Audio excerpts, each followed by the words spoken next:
आज जाट महाकुंभ का जो ऐतिहासिक आयोजन किया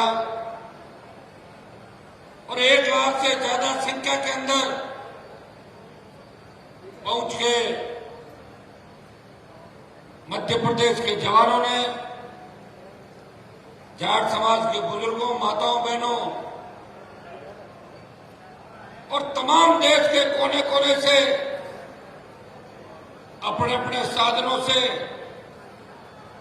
इस महाकुंभ को सफल बनाने आए तमाम मेरे भाइयों का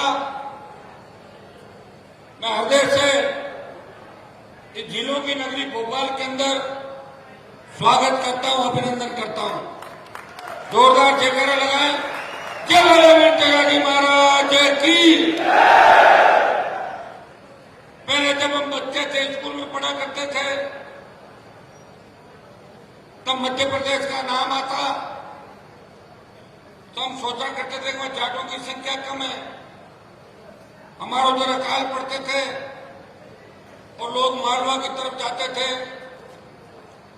और मालवा जहां की जमीनें सबसे उपजाऊ देश के अंदर, और मालवा की एक खासियत है, जो मालवा के अंदर आ गया वो मालवा का होकर रह गया। और मध्य प्रदेश जब हमने देखा पिछले 15-20 साल से जिस तरह मध्य प्रदेश का जवान आगे बढ़ा, जिस तरह हमारे समाज के नौजवानों ने, हमारे समाज की बेटियों ने, चाहे शिक्षा का क्षेत्र हो, चाहे बॉर्डर पे शहादत देने की बारी हो, चाहे अन्न उत्पादन की बारी हो, और चाहे किसान आंदोलन के अंदर अगर मंदसौर में नेतृत्व करके देश में कर्ज माफी के आंदोलन की हवा अगर किसी ने बढ़ाई, तो राजस्थान की हुंकार रैलियों के बाद मध्य प्रदेश के किसानों ने हमेशा किसान के लिए और समाज के लिए, हमारे समाज के लोगों ने बलिदान दिया, वो इस इतिहास से भुलाया नहीं जा सकता। मंच में उपस्थित मेरे भाई, और यहां पे हमेशा हम तो एक नाम सुनते हैं, कमल पटेल जी। पहले विक्रम वर्मा जी का भी नाम सुनते थे, पहले मैं भी क्या कि इस पार्टी में कमल जी है, गलती से मैं भी कई समय उस पार्टी के अंदर था,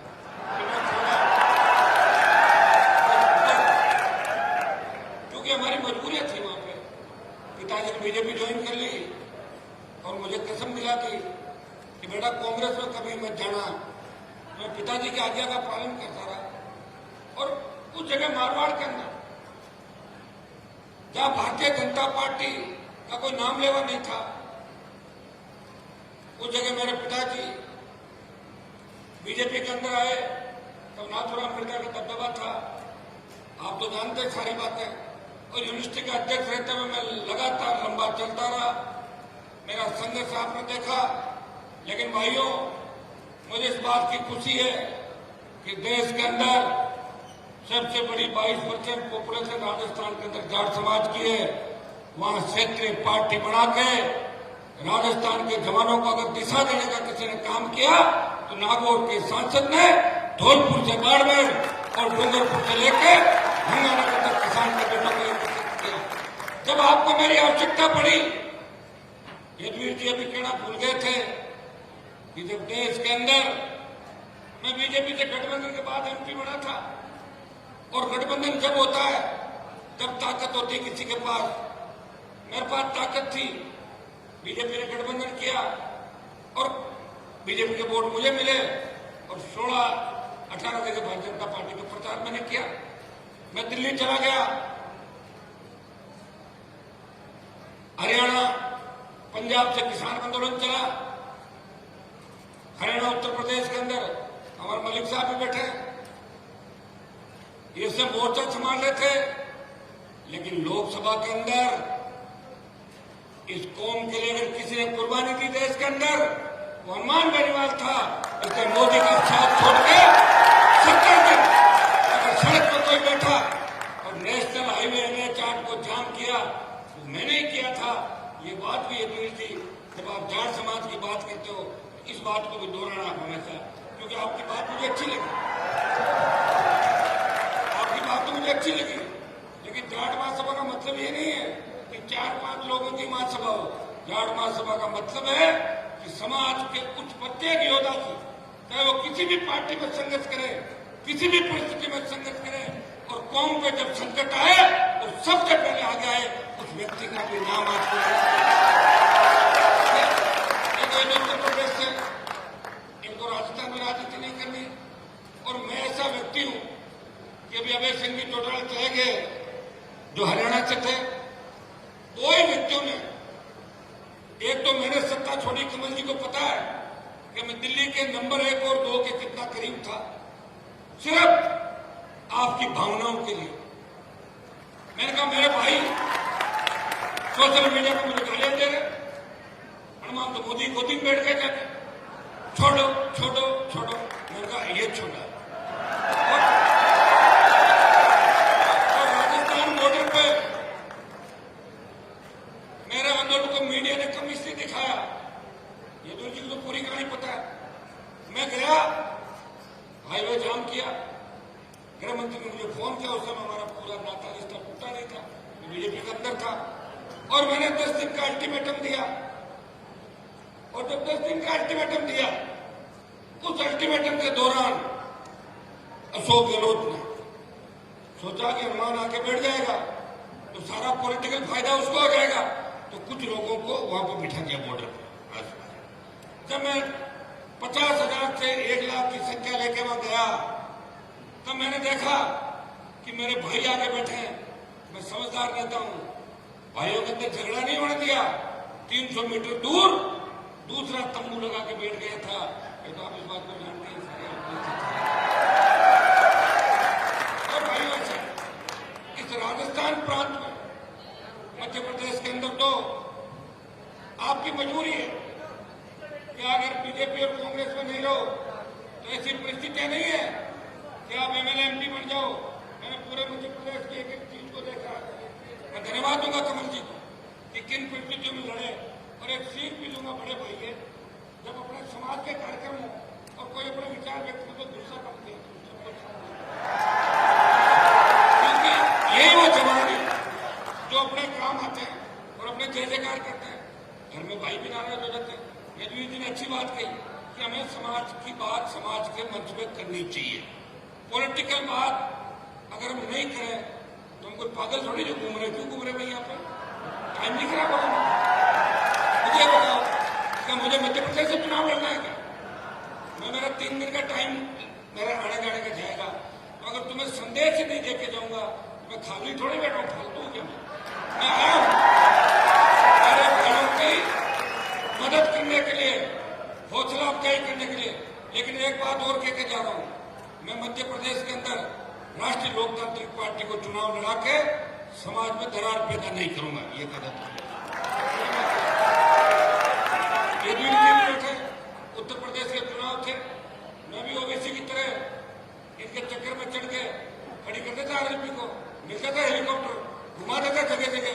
वोट किसके टूटते, वोट ये भी जानते किसके टूटते, लेकिन हनुमान बेनीवाल ने वो काम नहीं किया। हरियाणा के अंदर चुनाव थे, लोकसभा में गठबंधन में था, फिर भी भूपेंद्र हुड्डा उनके बेटे के खिलाफ बीजेपी के नेताओं के कहने के बावजूद भी नहीं गया प्रचार करने, और ये तमाम लोग हनुमान को और उनके परिवार को हराने वहां उन जगहों पर आए। तो सौदा बराबर का होता है, एक तरफा नहीं होता। लेकिन मैंने हमेशा बलिदान दिया। मेरा पूरा इतिहास जब उठा के आप देखोगे कि राजनीति के अंदर कमल जी मंत्री बने, मैं भी बनता था 2003 के अंदर। मेरा कौन था वसुंधरा, जमीन का झगड़ा तो था नहीं मेरा। वसुंधरा 3 में मंत्री बनता, 8 में फिर बनता, पाड़ा बदल के 13 में फिर बनता, 18 में बनता, और मोदी जी के साथ दिल्ली में बढ़ जाता। भाइयों, किसान आंदोलन में अकाली चले गए, वो तो सत्ता का सुख भोगे हुए थे, मुख्यमंत्री से लंबे समय तक। क्या फर्क पड़ गया? देश की सबसे नई पार्टी राष्ट्रीय लोकतांत्रिक पार्टी, जो राजस्थान में बड़े बड़े नेता हुए, राजस्थान में 70 साल पार्टी नहीं बना पाए। कांग्रेस छोड़ी, भाजपा, कभी लोकदल, कभी जनता दल, कभी दमकीपा, कभी बसपा, पार्टी बना के जो सबसे नई पार्टी थी, जब समाज को आवश्यकता पड़ी, एक झटके में पार्टी छोड़ दी और NH-8 जो गुर्जर आरक्षण आंदोलन के समय भी बंद नहीं हुआ था, उसको बंद किया हनुमान बेनीवाल। और दूसरे आपके हरियाणा के अंदर जिस व्यक्ति ने MLA से इस्तीफा दिया, बेसिक चौटाला बैठे थे, उन्होंने भी बड़ी कुर्बानी दी। अगर वो चुनाव हार जाते तो 3-4-5 की जीत हुई। तो जो व्यक्ति कुछ करता है, लड़ता है, उसको समाज हमेशा याद करता है। मैं तो आपसे यही कहना चाहूंगा सबसे कि कोई बीजेपी के अंदर बैठ के अपने समाज का भला कर रहा है, कोई कांग्रेस में कर रहा है, कोई RLP में बैठा। मैं तुम्हारे कम से कम ताकत बनाऊं जवानों के देश के अंदर, मैं वहां बैठा हूं। कोई व्यक्ति अपना बॉर्डर पे रखवाली कर रहा है, कोई जम्मू कश्मीर में कर रहा है। अपने मतभेद हो सकते हैं, मनभेद नहीं हो सकते। अभी जो मुख्यमंत्री ने यहाँ कुछ घोषणाएं करी और ये आपके तेजा जी कल्याण बोर्ड का गठन किया, तो मैं धन्यवाद दूंगा मध्य प्रदेश के मुख्यमंत्री का और कमल जी का विशेष रूप से कि ये मुख्यमंत्री को सिखा के लाए और घोषणा कर रहे हैं।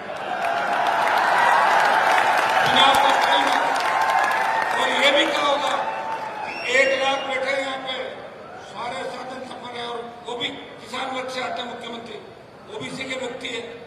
अपने समाज के प्रति मेरे हिसाब से उनकी भावनाएं ठीक है, ठीक बात करके गए। ये वीर तेजा जी कल्याण बोर्ड का गठन किया, तो इसमें कमल जी फिर अध्यक्ष में किसी तेजा जी के भक्तों में बनवाना, एक मंत्री का दर्जा और मिल जाएगा। एक तेजा जी महाराज के निर्वाण दिवस तेजा दशमी पर एक दिन का जो अवकाश किया, उसके लिए भी आप बधाई के पात्र हो।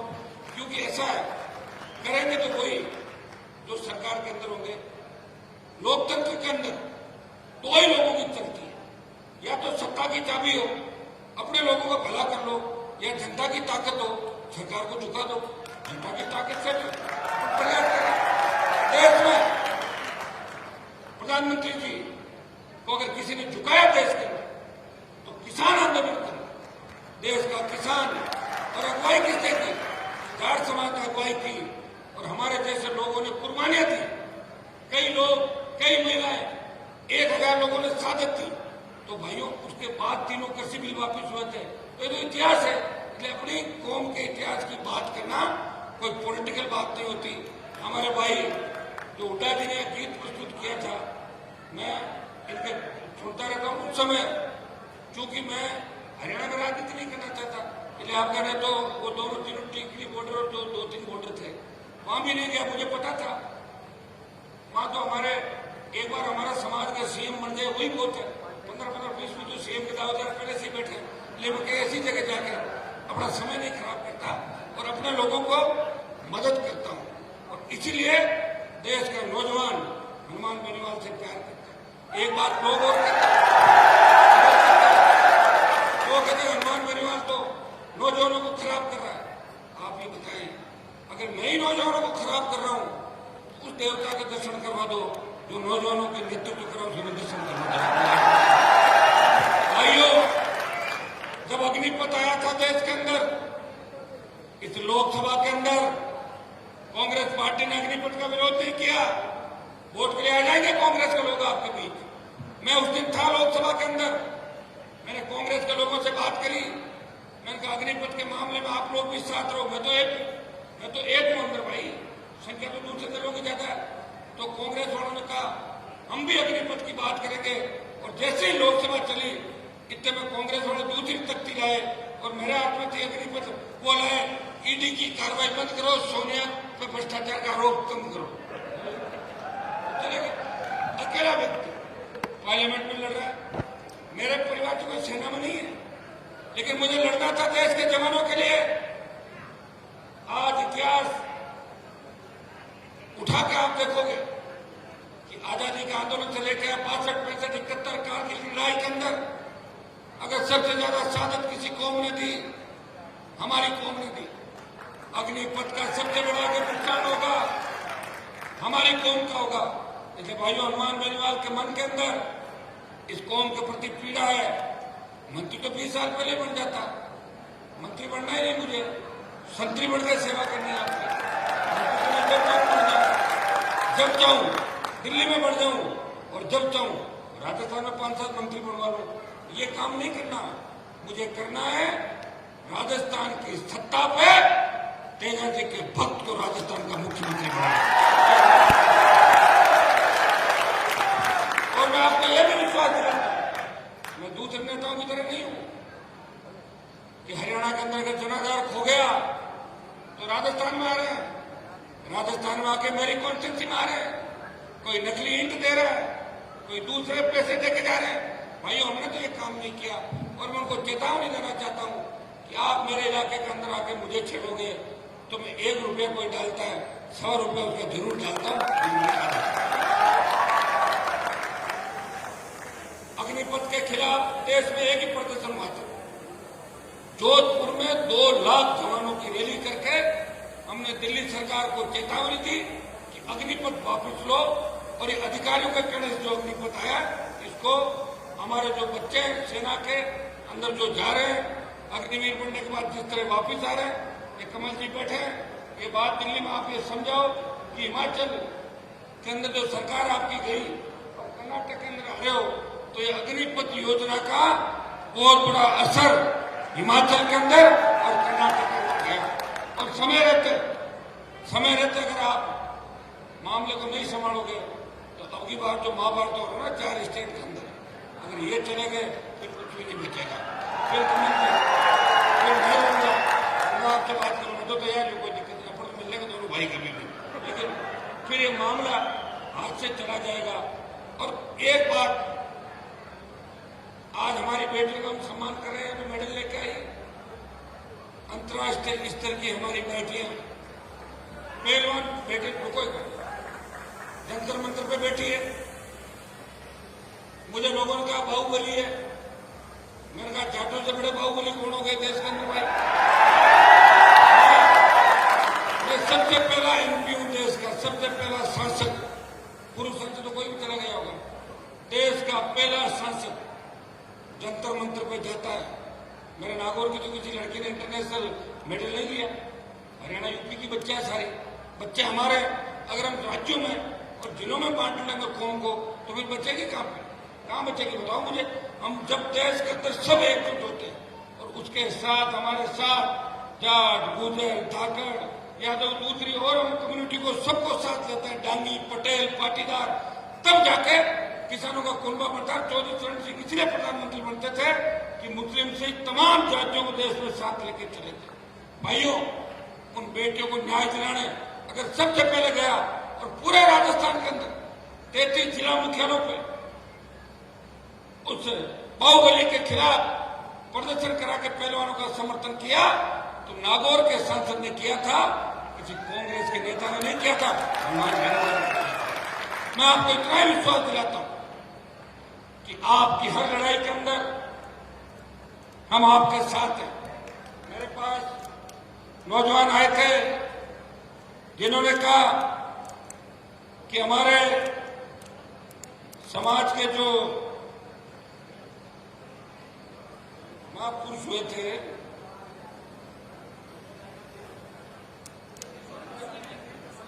यशोधर्मन वीर, वो जाट राजा थे और उनके नीचे शायद दूसरी जाति ली थी। तो मंत्री जी आप भी बात करें, चुनाव का टाइम है, मैं भी दिल्ली वालों को और दिखाऊंगा तो मेरे साथ चुनाव के टाइम मामला बैठ सकता है। कम से कम हमारा राजा तो छीन के कोई दूसरा नहीं ले गया, राजा तो हमारे जो उनको रखो। भाइयों, पानीपत मूवी के अंदर आपने देखा होगा, जब पानीपत मूवी के अंदर महाराजा सूरजमल के इतिहास के साथ छेड़खानी की गई तो लोकसभा के अंदर पोस्टर जला के फेंकने वाला कोई सांसद था, वो नागौर का सांसद था और पानीपत से तमाम तरह से हटाया सारे। हरियाणा के अंदर मलिक साहब भी थे आरक्षण आंदोलन के अंदर, लेकिन 4.5 साल से अभी मैं मंच पे एक ही पीड़ा जाहिर कर रहा था कि साहब मुझे कोई देश में तो चुनाव लड़ने नहीं, मेरा तो एक मिशन है। राजस्थान में क्षेत्रीय पार्टी की लंबे समय से डिमांड थी, राजस्थान में क्षेत्रीय पार्टी नहीं बनी, हरियाणा में क्षेत्रीय पार्टी भी बनी, हमारे समाज के सीएम भी रहे, यूपी में सीएम रहे और यूपी के प्रधानमंत्री रहे। दिल्ली के सीएम रहे, लेकिन राजस्थान में सीएम नहीं बना। 50-52 विधायक हुआ करते थे, आज भी 38-40 एमएलए, और 38-40 में से अगर 20 किसी की वजह से एमएलए है तो हनुमान बेनीवाल की वजह से, जिनको जिताया राजस्थान के अंदर। पार्टी के वोट बैंक की अगर चिंता करता तो वोट बैंक तो मेरा बढ़ जाता, 9 लाख से 17-18 लाख हो जाता, लेकिन हमें एमएलए घट जाते। मैंने मेरे समाज के साथ साथ कि शेड्यूल कास्ट के विधायकों की, अन्य पिछड़े हमारे जो गुर्जर समाज के भाइयों की, उनकी भी मदद की। और आपको पता होगा जब 2018 के अंदर राजस्थान में मुख्यमंत्री का चयन हो रहा था, एक विधायक सपोर्ट के लिए जा रहा था, तब सचिन पायलट ने मुझे कहा कि हनुमान जी, अगर आप अपने तीनों विधायक मुझे देते हो तो मैं सीएम बन सकता हूं। मैंने प्रेस कॉन्फ्रेंस करके कहा कि जाट भी तेजाजी की जय बोलते हैं और गुजर भी तेजाजी की जय बोलते हैं, ये हमारे भाई है, पायलट को सपोर्ट करता हूं। और ऐसा कोई कह सकता है, मुझे बताएं। ये हम वो हैं जो कहते हैं वो करते हैं। पॉलिटिकल माइलेज लेने की हमें कोई आवश्यकता नहीं। हमारा संघर्ष सबके सामने, एक व्यक्ति लड़ाई लड़ रहा है। मेरे पिताजी कोई मुख्यमंत्री नहीं थे, मेरे दादाजी कोई दिल्ली के नेता नहीं थे, हाँ विधायक जरूर थे। एक गांव की स्कूल से पढ़ के विश्वविद्यालय की राजनीति से विकट विपरीत परिस्थितियों में तमाम समाज के बड़े लोग जिसके खिलाफ रहे हो राजस्थान के अंदर, उनसे निकलता हुआ एक व्यक्ति सत्ता को ठोकर मारते हुए आगे बढ़ता है और देश के प्रधानमंत्री का साथ छोड़ के 70 दिन अगर कोई एमपी सड़क पर बैठता है किसान और समाज के लिए, नागौर का सांसद है जो अपने भाइयों की दुख तकलीफ को समझता है। भाइयों, हजारों ऐसे उदाहरण होंगे इस राजनीति के अंदर। राजस्थान के अंदर जिस तरह नौजवानों को लड़के उनको लड़ना सिखाया, मैं यूनिवर्सिटी का अध्यक्ष था, मुझे पता है कि हमारे बाबूजी जो जिले थे वहां लोग ज्ञापन देने के लिए जाते थे, एक हेड कांस्टेबल आता था, अब हमारी जब मर्जी हो बुला लो डीजी की सड़क पे, चीफ सेक्रेटरी को बुला लो, आईजी को बुला लो, घुस जाते लोग कार्यालयों के अंदर। ये लड़ना सिखाया नौजवानों को राजस्थान में, और लड़ना किसने सिखाया? हनुमान बेनीवाल ने सिखाया। और मेरा कोई एक बिजनेस होता, मैं कोई गलत काम करता तो निश्चित रूप से ईडी और सीबीआई और सीआईडी मेरे घर पे भी आ जाती। आप अच्छी तरह इस बात को जानते हो। हनुमान बेनीवाल संघर्ष कर रहा है आपके लिए। मैंने एक घोषणा इसलिए की कमल जी यहाँ पे कि कल को आप ये सोच लो कि चुनाव का टाइम है कि हनुमान जी को तो या चुनाव आरोपी को नहीं लड़ना, वैसे लोग लड़ा सकते हैं, पॉलिटिकल पार्टी कहीं भी उम्मीदवार खड़े कर सकते हैं, लेकिन मुझे चिंता है मेरे समाज की, मेरे भाइयों की, कि मैं अगर मध्य प्रदेश, हरियाणा, यूपी या दूसरी जगहों पे कैंडिडेट लड़ाऊंगा तो मेरे समाज का और किसानों का नुकसान होगा। इसलिए मेरा उद्देश्य सिर्फ राजस्थान है, और राजस्थान के अंदर मैं विश्वास दिलाता हूं इस बार जिस तरह नौजवानों की भुजाएं फड़क रही है, जिस तरह तेजाजी के भक्त राजस्थान पे सड़कों पे निकले, इस बार मुकाबला कांटे का होगा।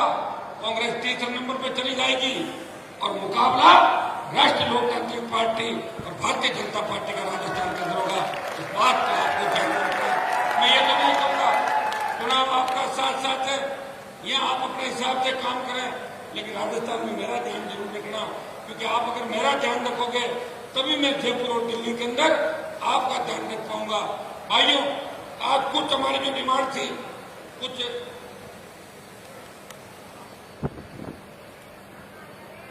करीब मांगों पर सहमतियां बढ़ी। ओबीसी आरक्षण की बात कर आप लोकसभा के अंदर रोज मेरे भाषण सुनते हैं, जितना मुझे मौका मिलता है।